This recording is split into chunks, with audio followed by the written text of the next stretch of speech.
Hi guys, this is my 5th book video, I think. I haven't counted them. And I've got a lot of books to talk about, so I'm going to go straight in.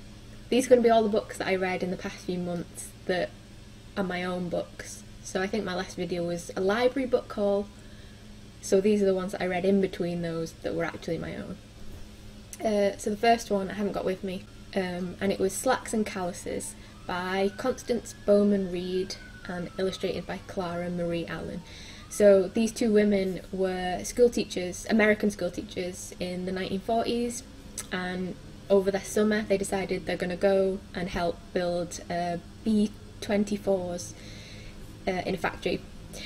So it's the one teacher is the illustrator, the other one was an English teacher, so she writes it, and it's really witty and funny. It was a really quick read. I really enjoyed it. It wasn't, it didn't blow my socks off. But I love World War II memoirs. I'm absolutely obsessed with them. This one was a really nice one. 3 stars I think I gave it in the end. So yeah, recommend that. The next one I read was it was a free Kindle book called Unsolved Disappearances in the Great Smoky Mountains by Juanita Baldwin. I only gave it like 2 stars. 1 star for being readable and another star for being a subject I'm interested in. Otherwise it was terrible. But I love that type of like unsolved mystery sort of storyline. Sort of true crime and unsolved stuff is really popular at the minute, and I am kind of into that. So yeah, I wouldn't recommend that. I like to find, if anyone knows of any good books that are about that type of thing, I would like a recommendation. So the next book is a 5-starer, and it's one of the, I did a little book haul in August I think. I got 4 books, so this is one of them, and it is The Proof of Love by Catherine Hall. It was so good, and I didn't expect it to be this good. I think I was kind of judging the book by its cover a little bit, so it looked a bit, I don't know, like airy-fairy, little girl in the field on the cover. But it's about this guy who, for reasons you don't know at the beginning, has gone to the countryside in the Lake District this summer, and he's just decided to work on a farm. So he helps out with his family, gets involved with each of them and their own goings on, and it was just so good. So I've given it 5 stars because I enjoyed it. Like, the atmosphere was so good. I felt like I was in the sweltering heat on the farm with Spence, I think his name is. I can't remember anymore. So it was just so lovely, but the ending was a little bit stunning. Not like, ooh, stunning, but like, I still can't really tell whether I didn't like the ending or I just wasn't happy that it happened that way. Really, I need someone else to read it and talk to me about it, because I honestly don't know how I feel about the ending. It didn't quite spoil the book for me. I still loved it because it absolutely drew me in only, like, how many? 290 odd pages. That's good. That's good for a book. I mean, I'm pretty sure in one of my other videos I was talking about how books usually this length aren't very good at drawing me into the character development, and so I'm just like, yeah, whatever. But this one did a really good job, so I recommend it.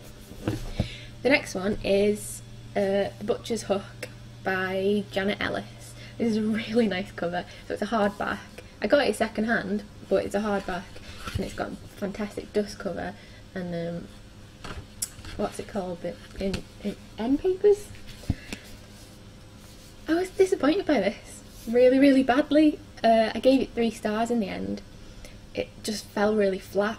I got it on the recommendation of a couple of booktubers that I watch, and they absolutely raved about it, so I was just really shocked to find that it was not worth the hype at all.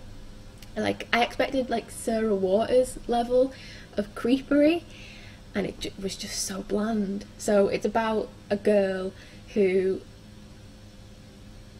so basically she falls in love with the butcher's boy, and she just feels like the only way she can be with him is if, all the expectations in society, all that shit was just gone. So she decides to murder him people to get them particular ones out of the way is the way to go, so she can be with him, and it'll just go tits up from there. So I gave it 3 stars because I did still want to get to the end, and I feel like that's an important distinction, especially in the coming up in the books I'm going to explain later. But yeah, it just wasn't what I expected. It wasn't good enough. And actually, this isn't in my notes for doing this video, but I just finished watching Alias Grace on Netflix, which is the adaptation of the Margaret Atwood book about a true story. That's the level of creepery I was expecting from this. That's what I wanted. It's a good show. You should watch it. This, don't read it. So the next book is The Psychopath Test by John Ronson. Yes, I finally finished it. This is the one that me and Phil were reading at night before we went to bed for almost a year, maybe even longer than a year, but we finally finished it. The first third, or even 2/3, was really good. It was the last third that we got stuck on. It just lost steam. I kind of forgot what the point of the book was, and it was just like being told anecdotes that sort of linked to the theme of what the book was, but it didn't tie together in a very obvious conclusion, which is what I needed, because, as I said, I sort of lost my way at the end. Basically, it went in a direction I hadn't got the impression it was going in, and so I didn't get the closure and information that I wanted at the end. It is worth reading though. John Watson's a really good writer and really witty, and I probably will pick up another book of his in the future. So yeah, 3 stars I gave this. The next one is Swim 2 Boys by Jamie O'Neill. 5 stars. I absolutely adored this book. Okay, so I don't even know where to begin. Jamie O'Neill is a wonderful writer. Like, this particular story was so beautiful, but like, I think that's a separate thing from him being a good writer as well, so the two things just come together and it's like, holy shit. The way he writes is like, I'm reading it in an Irish accent, so it's set in Ireland, but I got like a chapter in and I realised I was reading it, like the way he writes, you have to read it with an Irish accent in your head. That's what I feel anyway, and so it just made it like so good. The trouble was, after I finished this book and started reading other books, I was reading them with an Irish accent in my head, even though they weren't particularly set in Ireland, and I was like, I've got to stop this. I started reading How Green Was My Valley, which is set in Wales, and I was struggling so hard to stop everyone having an Irish accent. It was ridiculous. Anyway, so this was about 2 boys living in Ireland during the like revolutionary period in 1916, which when World War I was as well, and just their relationship amidst everything that was going on. I admittedly didn't know a lot about that period in Irish history, so the book taught me a lot, which was really good, but it wasn't like a history, you know, you were being taught Irish history and the story was happening. It just intertwined it absolutely seamlessly. It was really interesting, which now that I'm talking about it, a book that didn't do that very well, I feel, which I'm going to come to next, is Jonathan Strange and Mr. Norrell. I'll talk about that in a minute. So basically it didn't feel like I was being smacked around the head with a history book. It was just, it felt like I was being taken there with the boys. So Jonathan Strange and Mr. Norrell, I gave it 4 stars. I did love it in the end. It did take me a long time, but it is like an 800-page novel with a billion footnotes that you have to read because it does add to the story, even if you get a little bit tired halfway through and you're like, oh, do I have to flip to the back again? But I did love it. It was the period in the middle with the Napoleonic War, where she just, like I said, it feels like you're being smacked around the head with a history book. So plot is happening and stuff with Jonathan Strange and like character development, but it definitely feels like you are just being told about these bits in the war because she wants to talk about the war. There's so many detailed characters you know, titled characters like Lieutenant blah blah and blah blah blah, and you get introduced to them, and then you get footnotes about their life and things they did once upon a time and blah blah blah, and it's just like, I don't know, I'm here to read about Jonathan Strange and Mr. Norrell and the whole magic thing. Like, I don't care about that. And it's not necessarily that I don't care, it's that Susanna Clarke failed to make me care. Important distinction. So like I said, like, maybe I wouldn't care about Irish history, but Jamie O'Neill made me care about that period of Irish history. You know, there's, you know, like, but overall, I already knew I would love this book before I started reading it. So, if you haven't heard of Jonathan Strange and Mr. Norrell before, I think there's a risk that you might not be able to make it to the end of an 800-page book, that you might get overwhelmed, and maybe in particular might get to the bit about the war and just be like, this is too laborious, and give up. So enter at your own risk, but I loved it. And there's rumour that she's writing another book that's going to be focused on Childermas and Vinculus, which I love those characters, so I'm very excited about that. So the next book I'm going to talk about was one of the library books, but I either hadn't started it then or I was due to take it back at this point, and it's Wool, which is the first in the Silo trilogy by Hugh Howey. I gave it 3 stars in the end. It's a sci-fi book, and I don't read sci-fi, so straight off the bat we were going in a bit like, ooh, am I going to enjoy this? Am I not?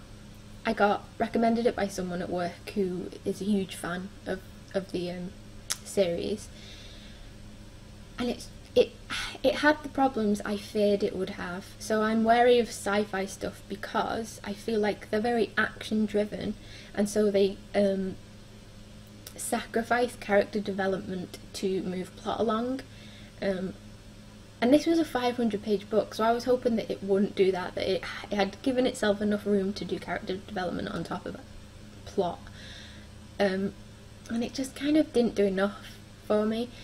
It wasn't terrible, it wasn't terribly written, but it just didn't have that counterbalance to it. You know, if you don't make me care about your characters, then I'm not going to care about the journey that they go on, that, you know, the plot things that they do. So 3 stars, because I got to the end, it wasn't terribly written, and it was, you know, an interesting plot. It was a little bit predictable in places, but as well, that was the first in a trilogy, so it's going to go other places that I probably haven't thought of, but I don't care about carrying it on. So it's up to you if you want to read it from that recommendation. So the last one is White is for Witching by Helen Oyeyemi. I gave it 1 star. So remember, Helen Oyeyemi was one of the people who I read the short story collection of last time, which was called What Is Not Yours Is Not Yours. And I said I loved her writing. I thought her writing was great, it was just that I don't do short stories. But I did get to the end of that. So I thought, ooh, let's give one of her novels a go. Unfortunately, it seems that I only enjoy Helen Oyeyemi's writing in small doses, because this book just felt so disjointed. Like, the characters were too strange and too unrelatable. There were things happening, and the story was being too cryptic in its attempt to be creepy. Like, I just didn't care at all about anything happening. I reached the 100-page mark, and I just had to pack it in. Like, a writing in that setting just felt too... I talked to a friend about it actually, and she used the word flowery, so I'm going to stick with that one. What I loved about her writing in those short stories, I think I hated about her writing in this novel, which is weird. I don't know how I feel about that, but yeah, like I said, I didn't enjoy it. 1 star, had to give up. So that's 2 books on my did not finish list now, ever, and I'm just, I hate it. Like, I'm terrified of not finishing books anymore, that maybe I'm just in a don't want to finish book mood, as opposed to I don't want to finish these books. I'm just not used to it. I don't like giving up, I think. And that's all my books. I hope this wasn't a super long video, and I felt like I rambled a lot, so sorry, but thanks for watching!